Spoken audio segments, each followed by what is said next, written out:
experience ako diyan nung sometime nung 2016 ata, nung miyembro pa ako ng Sangguniang Bayan, yung sa munisipyo bigla-biglang pumasok. Yes. At nandun yung police at nandun yung mga DOH, RHU para i-drug test yung mga empleyado, lahat ng empleyado sa Sangguniang Bayan, kami. I really do not need to prove anything. Kasi hindi naman ako gumagamit ng illegal drugs. Yes. Pero yung isang kasama ko aburido kasi parang red yung mata, pinapawisan yung noo. Talagang problema to, sabi ko. Now, just to save him, I refused.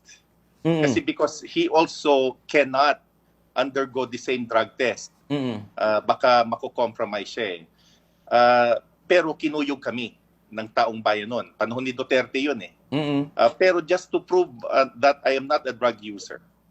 The next day, pumunta ako sa RH, Region 1 Medical Center for the drug test. Siyempre, negative. Yes. Kasi walang wala naman talagang, wala akong ginagamit na whatsoever na drugs. Ito yung parang nakikita kong problema yun eh. Dahil pag ganun ang mangyayari, trinatrato mo na yung mga drug dependents, mga gumagamit ng drugs ay mga kriminal, mga people na may violent behavior. Pinaklasify yan. Yung mga iba, they're struggling. Yung mga iba, they wanted to kick the habit but they have a problem with it. Are they entitled to privacy para lang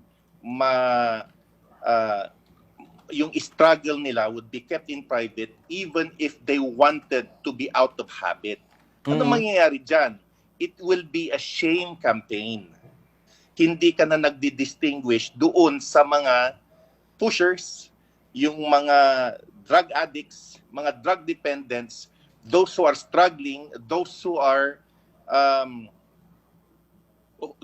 wanted to kick the habit, yung mga recreational drug users, or yung mga talagang who fell into bad company but they wanted to quit. Pagsasabihin mo na lahat drug use, and sino yung Senator Padilla, he has admitted that he's also a drug user. Yes, yes. At then sasabihin din, pati presidente, it's the height of hypocrisy na sasabihin mo yan knowing na yung staff mo had to quit because of the allegation that she was using marijuana. Should that law or should that bill or proposed bill be supported by the people? I'm not in favor of that because of the reasons that I have given to you. It should not be mandatory. Dapat yung mga public officials, if ever, syempre, pinili nila yung buhay na yan to be, so they cannot invoke their right to privacy. But they have their own struggles. Pag merong mandatory drug testing, nilahat mo na. Nilahat mo na yung and it should not be considered as a police issue. It should not be considered as a law enforcement issue. I-consider mo rin yung that it is a health issue. The moment na ginawa mo yan, you will be shaming a huge part of these officials. Not that I'm defending them, but there are some of those who are quietly struggling. They wanted to quit. They wanted to get out of the habit, and they're trying. Pero pag nilagay mo yun, mas grabe yung consequence. You just shame them and, sige, public official sila. But ang mangyayari, you have to take into consideration itong mga ilang tao na who are also are drug users, but they are not criminals. So, ibig sabihin po, attorney, na meron pong right to privacy or self-incrimination din po. Ito po nga mga nasa public government officials po natin na to to reject or to not to magkaroon po ng dito po sa sa mandatory drug testing po, attorney? There's a thin line. They have embraced a public life. They may invoke the right to privacy, but that may not fly in the sense that they have embraced their public life. But they should also be given that small portion of privacy. Yung mga gumagamit pero mga addict talaga, yung mga who may have tried but they wanted to kick the habit, hindi dapat magiging mandatory yan. Kasi magiging witch hunt yan. It is a shame campaign. At saka ang mangyayari dyan, hindi mo na madidistinguish yung mga criminal na talagang pushers, yung mga parang ina-assume mo na lahat ng mga gumagamit ng drugs are criminally violent. But they're not. There are people who are not healthy. They're addicts. They wanted to be clean. By shaming them, by imposing this mandatory drug testing via a law, ay talagang hindi natin matutulungan yung mga yan. Of course, attorney, di ba meron po tayong president regarding po this case po na yan na tumanggi?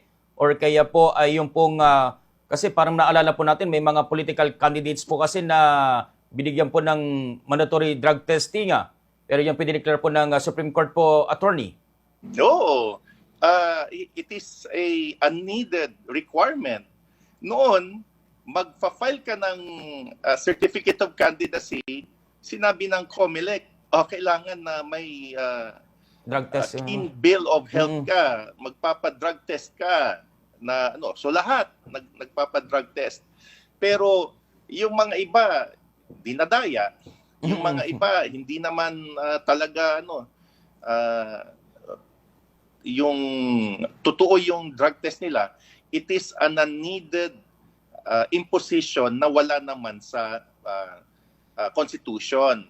Kaya naging yun pinatigil ng Supreme Court unconstitutional sabi Yes. Kaya yun ang mangyayari doon. Nag-iingay lang si Senator Robin Padilla, and there is not a possibility that it could be passed into law, and may mga president na, although may ibang facts, pero parang ganun na rin ang magiging mangyayari dyan. Na-remember ko rin ata pati sa LTO mandatory drug test din ata. I'm not so sure, Bombo Frank. Yes. Pero yung nangyari parang medical certificate na lang, hindi yung drug test. Kasi parang yung mga companies na nagda-drug test, alam mo yung maliliit na yung capitalization nun, tapos naku-corner nila yung market.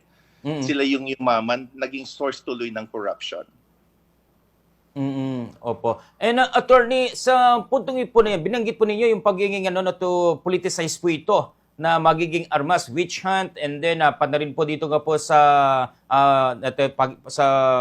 public shaming na mangyayari po ito, no? So, yun po ang magiging katumbas kasi we have na yung credible po na institution. Binanggit po nyo kayo, mapepeke po ito. Pwedeng makuha po lang kahit saan-saan na lang po yan, attorney.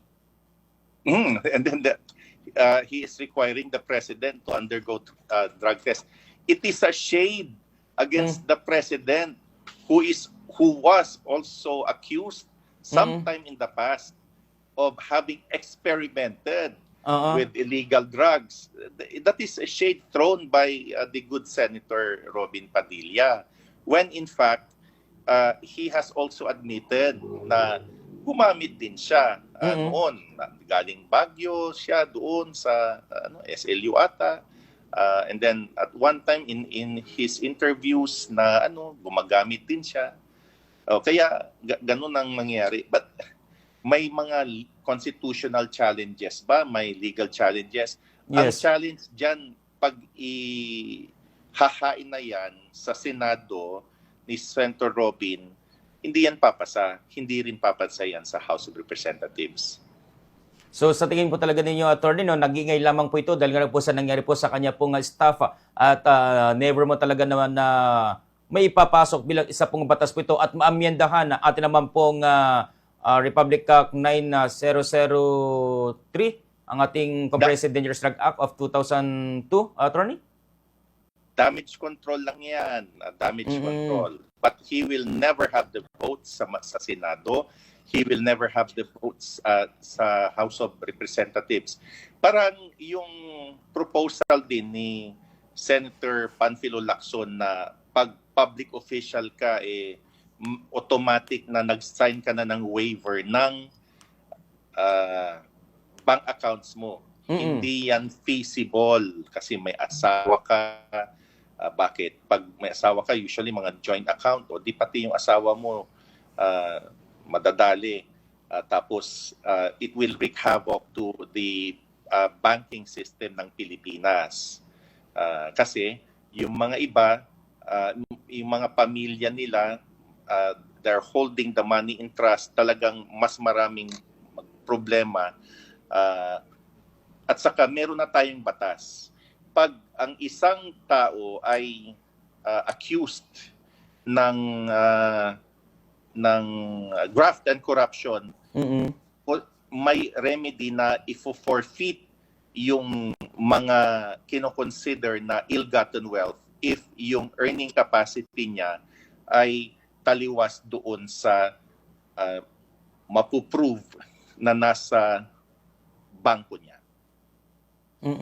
I see. Attorney, may ba lang po ako ng usapin, lalo na lang po, no, of course, nasa Senado pa rin po tayo, na ito kasi po, no, naging joke lang po ito ng dalawa with ito pong majority temporary na itong si Senator Jingo Estrada and then Senator Robin Hood Padilla, na sila po yung nag-joke sa isa't isa kung ilang taon silang nakulong po sa bilangguan dahil nga po sa kinakara po, both senador ay may mga kaso po of illegal possession, itong si Robin Hood, itong sa corruption, ito naman pong si Jingo Estrada, which na ito po ay nagbigay po ng nag-viral po ito sa mga netizens dahil mga honorable mga ito, and then pinag-usapan na with that kind of scenario. At parang iba lang po noon na sa tingin po ng mga kababayan po natin, ano po yung take po niyo doon po sa scenario po na yan, attorney? Si Robin Padilla nga, if he were convicted, di ba may mga accessory penalties yan? So that's a question mark paano siya na-elect Pag convicted ka and then you serve sa kulungan, may accessory penalty yan ng perpetual disqualification. If you're criminally convicted. Although si Senator Jinggoy hindi pa convicted yan with finality. Kasi while he may have been acquitted doon sa isang kaso na non-bailable, nakasuhan pa rin siya ng graft and corruption Kaya on appeal pa yan. Hindi pa na nakakasuhan. Pero doon kuminsan lumalabas na sa ating demokrasya all are equal under the law. They have been charged, and if they have been convicted with finality, makukulong ka. Yung kay Senator Jingoy Estrada naman, while he may have been acquitted of the plunder charge, he was convicted of yung graft and corruption, pero on appeal pa. Yes. And attorney, isa po sa mga pinag-uusapan po ngayon dahil binabanggit po na magkakaroon po ng investigation ang Blue Ribbon Committee po ng Senado regarding po dito sa flood control projects dahil po sa mga nangyari pong mga alleged na mga corruption and of course sa mga nakikita po natin ngayon sa social media na talagang pati po sa Bulacan and then sa may Oriental Mindoro, nakita po yung mga ilan po dyan na sa tingin po ninyo, attorney, with this kind of a scenario dahil binanggit natin po nga Pangulo sa kanyang SONA na talagang ito ay mahiya naman kayo. Ang kanya po naging silent. Pero sa tingin nyo, this is may mga ilan kasi baka optics lang po yan dahil mababa ang rating. Ayun, binanggit mismo namin po ng presidente na dapat gumanda itong serbisyo ng ating gobyerno at yan po ba ang magiging isa sa mga daan para po mapataasa ang antasa ng paumuno po nito po nga si Pangulong Marcos, attorney? Mababa man o mataas yung rating niya, we are welcoming the actions of President BBM. Kasi pinoint out niya yung mga maanumalyang flood control projects. Nakita naman natin yung nangyari sa Mindoro. Yes. Napaka-obvious. There was even an instance na yung isang hamak na security guard, pinapatigil na makapasok si Governor Dolor Bayon Yes. sa mismong flood control project. I-imagine mo yan. And then, makikita mo naman talaga na walang bakal, yung mga nagawang istruktura, napakanipis, at talagang nabuwal talaga yung dike na pinagawa. And 600,000 pesos ba per lineal meter yung sinasabi. At talagang hindi yan mangyayari kung imposibleng mangyayari yan na walang kinalaman ang mga opisyales ng DPWH, yung nag-release ng pondo, yung congressman na nag-identify ng projects. Kaya ito yung mga nasisita. It becomes easier, Bombo Frami, when the president would call out these anomalies. Kasi nasa kanya yung power ng office, kasama yung Department of Justice, kasama na rin yung ombudsman sa mga public officials na involved, and later sa sangguniang bayan. And si Presidente, alam mo naman, every time na nagsasalita yan, he has the nation na listening to him. And there is the media na namamagnify yung kanyang statements niya. Hence, maganda yung nangyayari ngayon because he is calling out these dastardly, wasteful projects na talagang makikita mo very obvious na may nangyaring katiwalian. So, attorney, marami pong nagtatanong po ngayon dahil pwede po bang managot po dito? Ito po nga mga tinatawag nila mga contractors o kaya po ay mga, of course, mga representatives.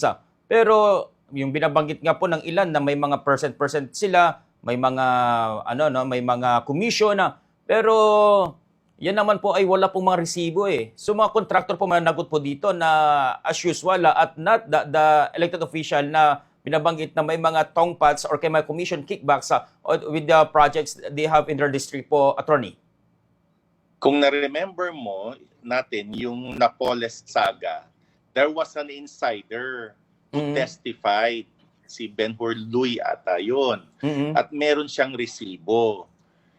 Wala pa tayong insider, wala pa tayong whistleblower, pero what we have are circumstantial evidence na pag maiipit malamang yung contractor, magsasalita yan pag he will be facing criminal prosecution and eventual and an eventual jail sentence.